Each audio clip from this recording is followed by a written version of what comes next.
Sir আপনি না নিচে শুনলেন, এখন আপনি আমার বিছানায় কেন? স্যার বলল, তুমি তো অনেক ভয় পাও, ভয় পেয়ে মায়ের রুম থেকে তুমি আমার রুমে চলে আসছে। আর তাই তো আমি তোমার পাশে। আমি তখন বললাম, স্যার আপনার মায়ের ঘরে আমার মা ছিল না, আর তাই তো রুমটা খালি ছিল। আর খালি রুমে আমি একা থাকতে পারি না, আর তাই তো আপনার রুমে চলে আসলাম। আপনাকে আগেই বলেছি আপনি আমার পাশে থাকেন, কিন্তু আপনি বললেন আপনি বিছানায় ঘুমাবেন না। আপনি নিচের ফ্লোরে চাদর বিছিয়ে ঘুমালেন। আবার এখন বিছানায় কেন? এখন তো রাত প্রায় 2টা বাজে। স্যার তখন বলল, ঠিক আছে আমি নিচে গিয়ে শুয়ে পড়ি, তুমি ঘুমাও। তার নিচে শুয়ে পড়ল, আর আমি খাটে শুয়ে ঘুমিয়ে পড়লাম। কারণ আমি আজ তাড়াতাড়ি ঘুমিয়ে পড়লাম, এর কারণ শুধু আমি অনেক ক্লান্ত ছিলাম। তারপর আমি যখন ঘুমেছিলাম, হঠাৎ করে ঘুম ভেঙে গেল, আর আমি চোখ খুলে আমার পাশে স্যারকে দেখতে পেলাম। স্যার তখন আমায় বলল, একদম চুপ, কোনো শব্দ করবে না। স্যার এই ব্যবহার দেখে আমি অজ্ঞান হয়ে গিয়েছিলাম, কিন্তু আমি অজ্ঞান হয়ে কোনো রেহাই পাইনি। স্যার আমাকে অজ্ঞান অবস্থায় মনের সুখে সারারাত।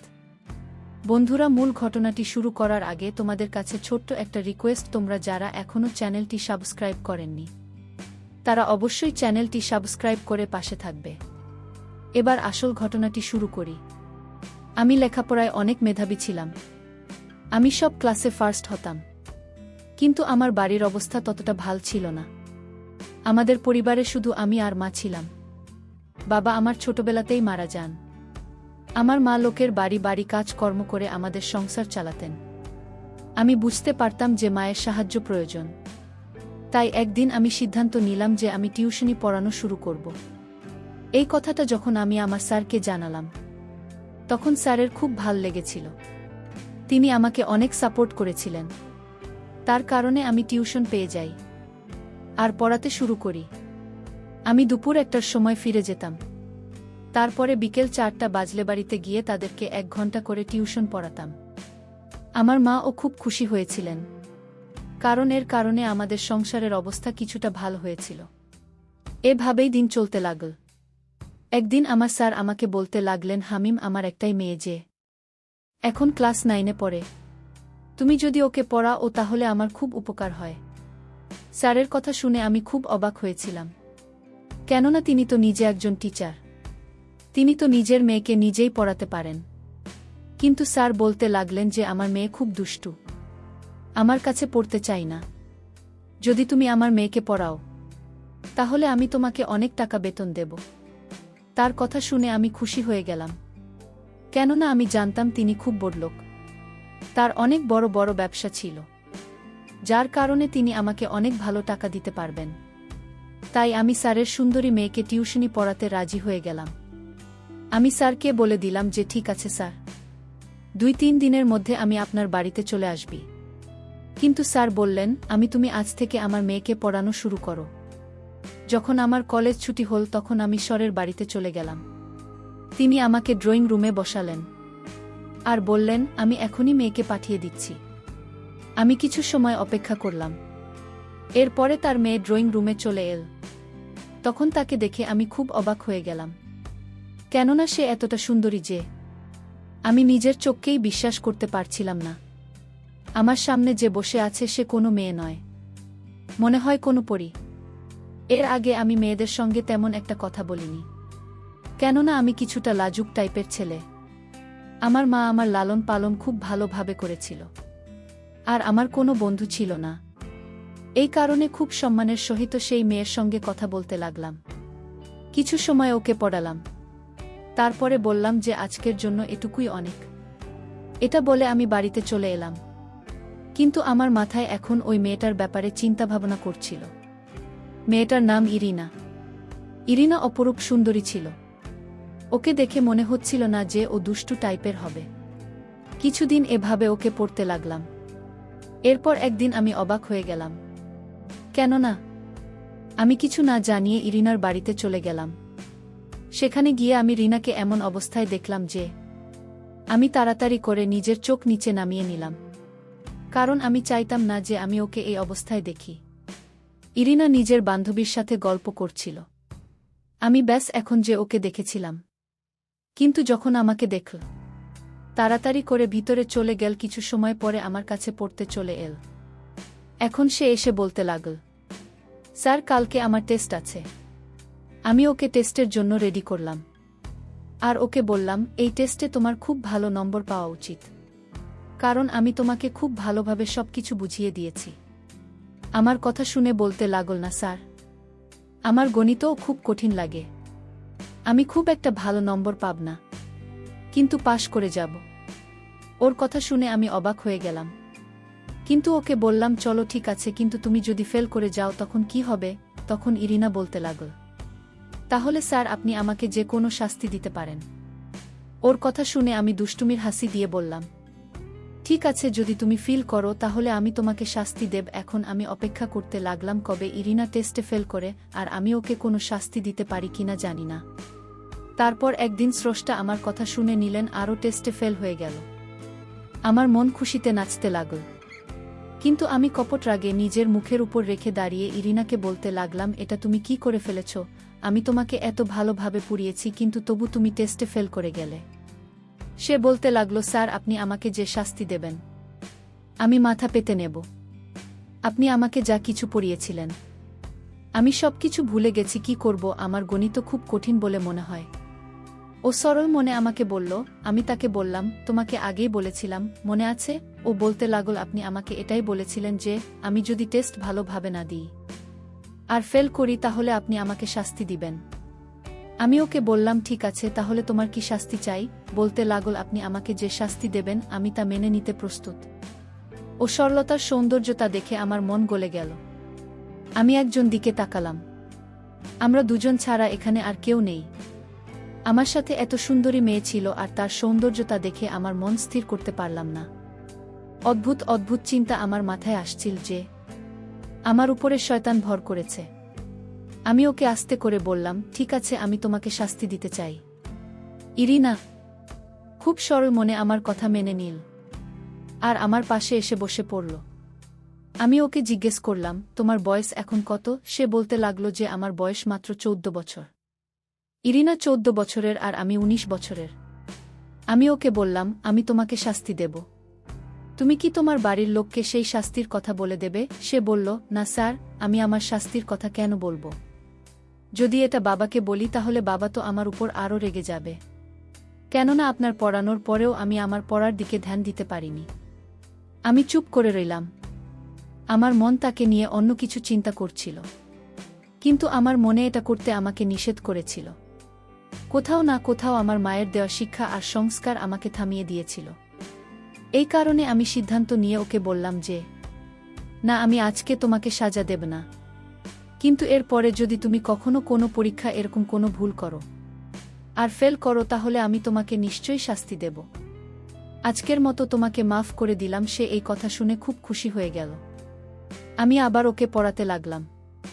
একদিন আমি কলেজ থেকে ফিরছিলাম, তখন রাস্তায় স্যারের সঙ্গে আমার দেখা হলে তিনি আমার কাছে এসে আমাকে বলতে লাগলেন, হামিম, তোমার সঙ্গে আমার কিছু কথা আছে। আমি স্যারকে বললাম, স্যার, আমি বিকেলে যখন আপনার বাড়িতে আসব তখন আপনি আমাকে যা বলার সেটা বলে দিবেন। এরপর আমি বিকেলে স্যারের বাড়িতে গেলাম, কিন্তু তখন স্যার ব্যস্ত ছিলেন। কিছু সময় পরে তার কাজ শেষ হলে স্যার বলতে লাগলেন, আমি তোমার সাথে ইরিনার ব্যাপারে কথা বলতে চাই। এটা শুনে আমি হতবাক হয়ে গেলাম যে হঠাৎ করে ইরিনাকে নিয়ে আমার সাথে কথা বলবেন। কিন্তু স্যার বলতে লাগলেন, হামিম, আমি চাই ইনা কয়েকদিন তোমাদের বাড়িতে থাকুন। তার এই কথা শুনে আমি হতবাক হয়ে গেলাম। তিনি এরকম কেন চান? সে বলতে লাগলেন, হামিম, আমি তোমাকে খুব বিশ্বাস করি, তুমি খুব ভালো ছেলে, তাই আমি চাই আমার মেয়ে তোমাদের বাড়িতে থাকুক, আর সেখানেই মনোযোগ দিয়ে পড়ুন, কারণ বিশেষ কাজে আপনাকে শহরের বাইরে যেতে হবে, আর কয়েকদিন আমাকে সেখানে থাকতে হবে। কিন্তু শহরে আমার কেউ নেই যার কাছে আমি নিজের মেয়েকে রেখে যেতে পারি, আর ওর পরীক্ষা চলছে।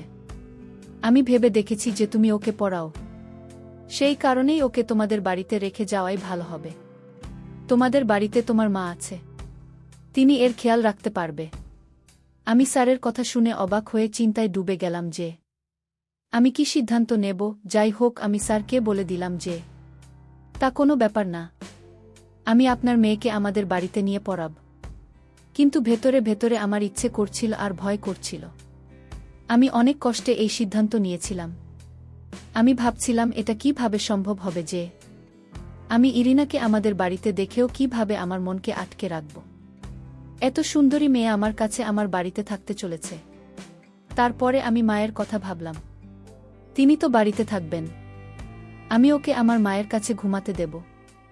এটা ভেবেই আমি স্যারকে হ্যাঁ বলে দিলাম। এরপরে স্যার ইরিনাকে তাড়াতাড়ি রেডি হতে বললেন। ইরিনা নিজের সাথে একটা ছোট ব্যাগও নিয়েছিল। ইরিনা খুব উদাস হয়েছিল।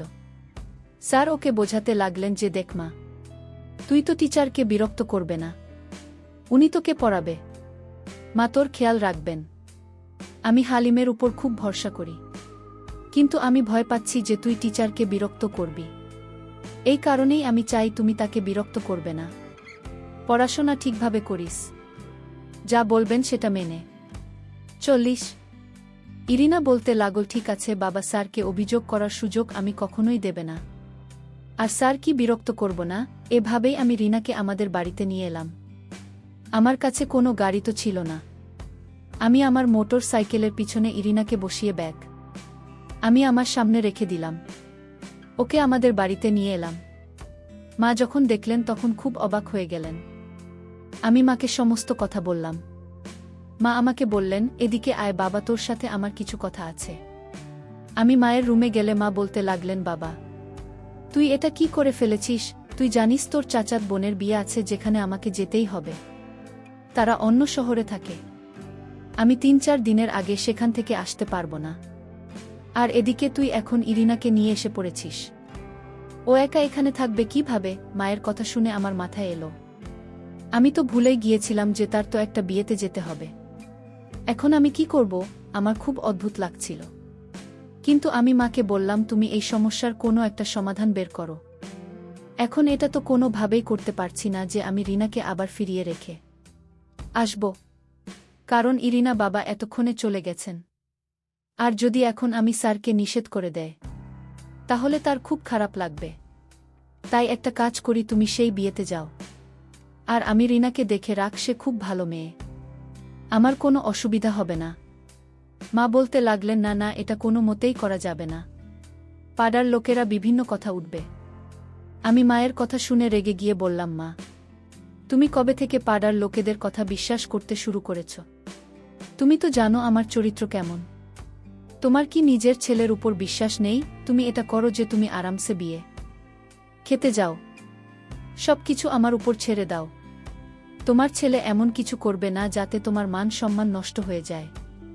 মায়ের আমার উপর বিশ্বাস ছিল, তাই তিনি আমার উপর বিশ্বাস করে বিয়েতে চলে গেলেন। এখন এই বাড়িতে শুধুমাত্র আমি আর আমার সাথে ইরিনা ছিল। ও আমাকে জিজ্ঞেস করতে লাগল, স্যার আপনার মা কোথায় গিয়েছেন? আমি ওকে মিথ্যে বললাম। রাত্রি হতেই মা বাসায় চলে আসবেন। আমি ওকে কিছুই বললাম না, শুধু এটাই বললাম যে মা কাজে গেছে, তিনি তাড়াতাড়ি ফিরে আসবেন। আমি ইরিনাকে পড়তে লাগলাম। আমি ওকে গণিত ভালোভাবে বুঝিয়ে দিলাম, কিন্তু ও কিছু বুঝতে পারে না। বলতে লাগলো, স্যার কালকে তো ছুটি আছে, তাই আমাকে স্কুলে যেতে হবে না। তাই না হয় এরপর এটুকু আপনি আমাকে কালকে পড়িয়ে দেবেন। তখন আমার মনে পড়ল, হ্যাঁ কালকে তো ছুটি আছে, তাই আমাকে কলেজে যেতে হবে না, কেননা আমাদের কলেজও বন্ধ। রাতের খাওয়া দাওয়া সেরে আমি আপনাকে বললাম, এখন তুমি ঘুমিয়ে পড়, কালকে ছুটি আছে, তাই সকাল সকাল আমি তোমাকে বাকি সব কিছু পুড়িয়ে দেব। ইরিনা বলতে লাগল, ঠিক আছে স্যার। আমি ওকে মায়ের ঘর দেখিয়ে দিলাম। সে ঘরে চলে গেল, কিন্তু হঠাৎ ওরা আমার মায়ের খেয়াল এলো আর বলতে লাগলো, স্যার আপনার মা তো এখনো এলেন না, তিনি কোথায় আছেন? আমি ইরিনাকে বললাম, মা চলে আসবেন রাতে। আমি তাকে মিথ্যা বলেছিলাম, সে নইলে একটা রুমে থাকতে চাইবে না। আমি জীবনে মিথ্যা বলেনি, আজ বললাম।